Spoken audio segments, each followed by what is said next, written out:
El niño creció y un día salió a ver a su padre, que estaba con los segadores. De pronto exclamó: ¡ay, mi cabeza! ¡Me duele la cabeza! El padre le ordenó a un criado: llévaselo a su madre. El criado lo cargó y se lo llevó a la madre, la cual lo tuvo en sus rodillas hasta el mediodía. A esa hora el niño murió. Entonces ella subió, lo puso en la cama del hombre de Dios, y cerrando la puerta, salió. Después llamó a su esposo y le dijo: préstame un criado y una burra, enseguida vuelvo. Voy deprisa a ver al hombre de Dios. ¿Para qué vas a verlo hoy?, le preguntó su esposo. No es día de luna nueva ni sábado. No importa, respondió ella. Entonces hizo aparejar la burra y le ordenó al criado: anda, vamos, no te detengas hasta que te lo diga. La mujer se puso en marcha y llegó al monte Carmelo, donde estaba Eliseo, el hombre de Dios. Este la vio a lo lejos y le dijo a su criado Giesi: mira, ahí viene la tsunamita. Corre a recibirla y pregúntale cómo está ella y cómo están su esposo y el niño. El criado fue y ella respondió que todos estaban bien, pero luego fue a la montaña y se abrazó a los pies del hombre de Dios. Giesi se acercó con el propósito de apartarla, pero el hombre de Dios intervino: déjala, está muy angustiada y el Señor me ha ocultado lo que pasa, no me ha dicho nada. Señor mío, le reclamó la mujer, ¿acaso yo le pedí a usted un hijo? ¿No le rogué que no me engañara? Eliseo le ordenó a Giesi: arréglate la ropa, toma mi bastón y ponte en camino. Si te encuentras con alguien, ni lo saludes. Si alguien te saluda, no le respondas. Y cuando llegues, coloca el bastón sobre la cara del niño. Pero la madre del niño exclamó: le juro a usted que no lo dejaré solo, tan cierto como que el Señor y usted viven. Así que Eliseo se levantó y fue con ella.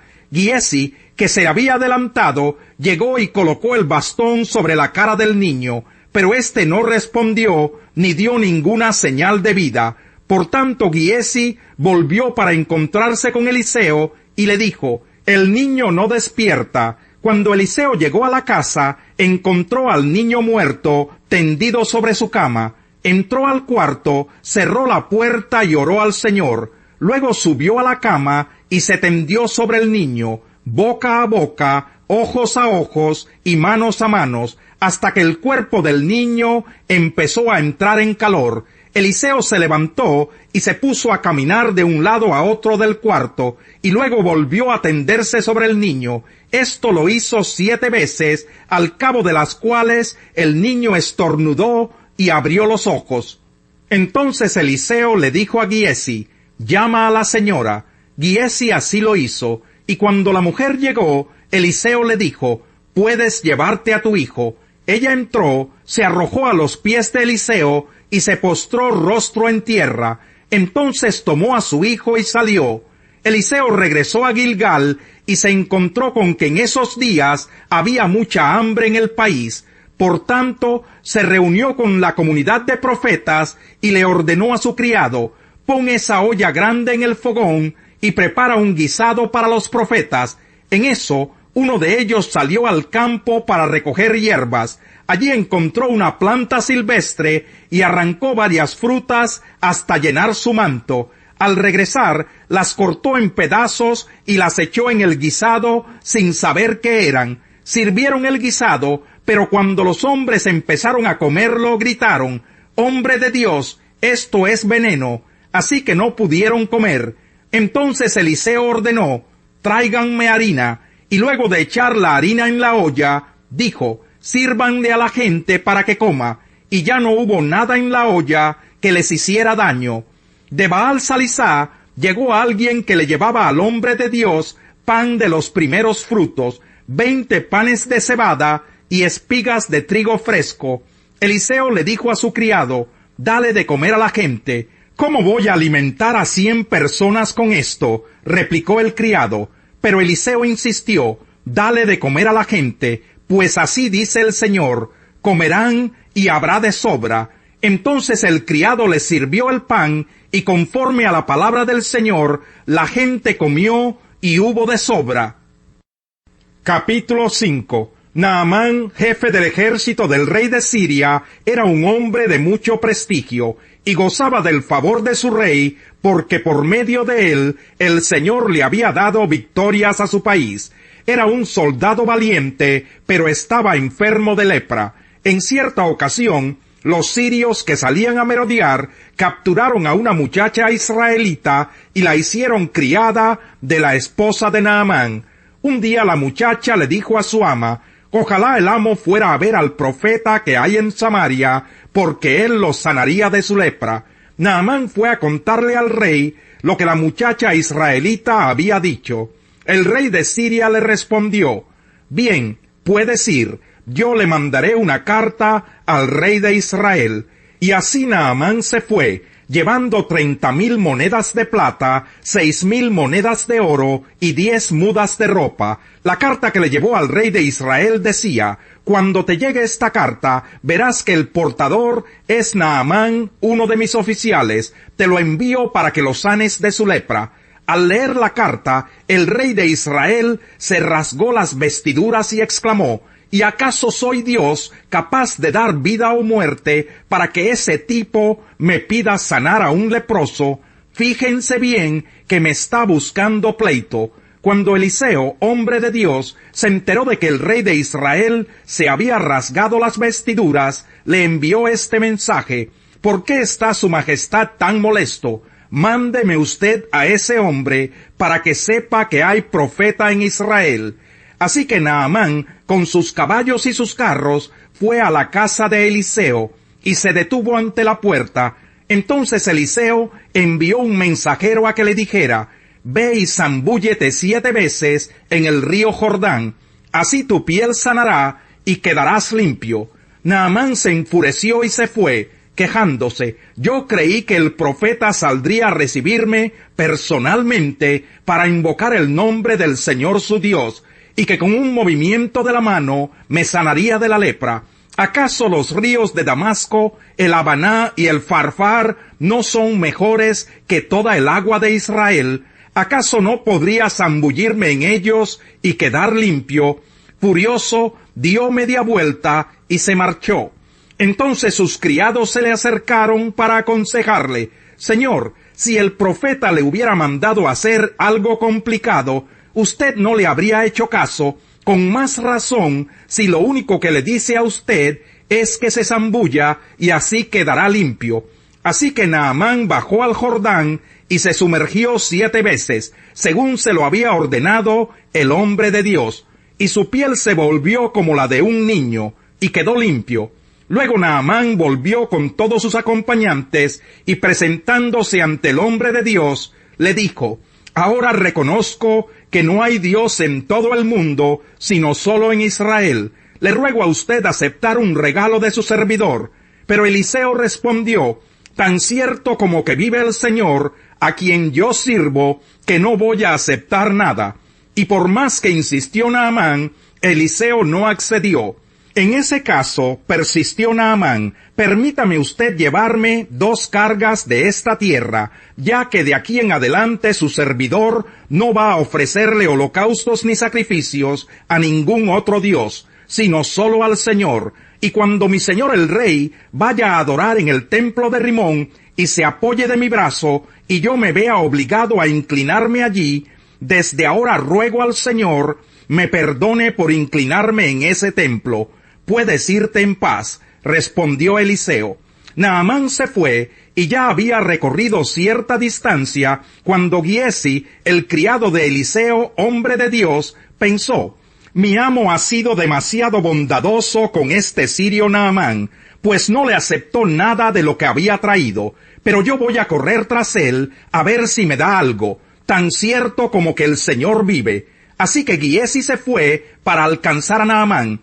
Cuando éste lo vio correr tras él, se bajó de su carro para recibirlo y lo saludó. Respondiendo al saludo, Giesi dijo: mi amo me ha enviado con este mensaje: 2 jóvenes de la comunidad de profetas acaban de llegar de la sierra de Efraín. Te pido que me des para ellos 3,000 monedas de plata y 2 mudas de ropa. Por favor, llévate 6,000, respondió Naamán, e insistió en que las aceptara.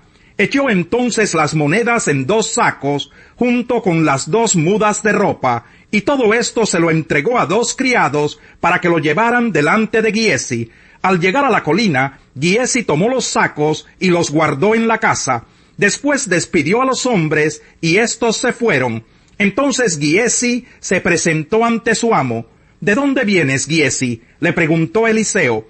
«Su servidor no ha ido a ninguna parte», respondió Giezi. Eliseo replicó: «¿No estaba yo presente en espíritu cuando aquel hombre se bajó de su carro para recibirte? ¿Acaso es este el momento de recibir dinero y ropa, huertos y viñedos, ovejas y bueyes, criados y criadas? Ahora la lepra de Naamán se te pegará a ti y a tus descendientes para siempre». No bien había salido Giezi de la presencia de Eliseo, cuando ya estaba blanco como la nieve por causa de la lepra. Capítulo 15. Algunos que habían llegado de Judea a Antioquía se pusieron a enseñar a los hermanos: a menos que ustedes se circunciden, conforme a la tradición de Moisés, no pueden ser salvos. Esto provocó un altercado y un serio debate de Pablo y Bernabé con ellos. Entonces se decidió que Pablo y Bernabé y algunos otros creyentes subieran a Jerusalén para tratar este asunto con los apóstoles y los ancianos. Enviados por la iglesia, al pasar por Fenicia y Samaria, contaron cómo se habían convertido los gentiles. Estas noticias llenaron de alegría a todos los creyentes. Al llegar a Jerusalén, fueron muy bien recibidos tanto por la iglesia como por los apóstoles y los ancianos, a quienes informaron de todo lo que Dios había hecho por medio de ellos. Entonces intervinieron algunos creyentes que pertenecían a la secta de los fariseos y afirmaron: es necesario circuncidar a los gentiles y exigirles que obedezcan la ley de Moisés. Los apóstoles y los ancianos se reunieron para examinar este asunto. Después de una larga discusión, Pedro tomó la palabra. «Hermanos, ustedes saben que desde un principio Dios me escogió de entre ustedes para que por mi boca los gentiles oyeran el mensaje del Evangelio y creyeran.